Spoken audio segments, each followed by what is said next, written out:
অৰ্থাৎ আজিৰ দিনটোতে ডিব্ৰুগড় জিলাই ৰাজ্য চৰকাৰৰ পৰা 700তকৈও অধিক কোটি টকাৰ আঁচনি লাভ কৰিবলৈ সক্ষম হৈছে। ডিব্ৰুগড়ক অসমৰ দ্বিতীয় ৰাজধানী হিচাপে নিৰ্মাণ কৰাৰ প্ৰচেষ্টাটো আমি আগবাঢ়িছোঁ।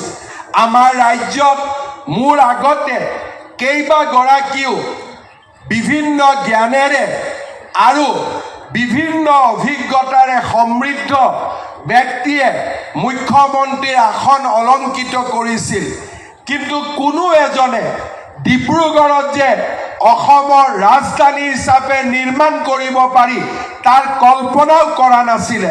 কিন্তু আজি প্ৰধানমন্ত্ৰী মোদী ডাঙৰীয়াৰ আশীৰ্বাদত আমি ডিব্ৰুগড়ক অসমৰ দ্বিতীয় ৰাজধানী হিচাপে নিৰ্মাণ কৰাৰ পথত আগবাঢ়িছোঁ, যিয়ে সমগ্ৰ ডিব্ৰুগড় আৰু তিনিচুকীয়া জিলালৈ আৰ্থ সামাজিক উন্নয়নৰ এক নতুন প্ৰতিশ্ৰুতি কঢ়িয়াই লৈ আহিব।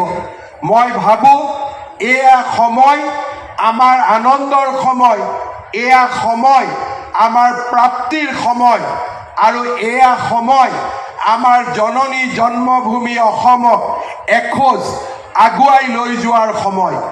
মই নিশ্চিতভাৱে বিশ্বাস কৰোঁ যে আমি নামৰূপৰ সাৰ কাৰখানা কিমান সোনকালে নিবিদা আহ্বান কৰিব পাৰি তাৰ কামত মই দ্ৰুতগতিত লাগি আছোঁ।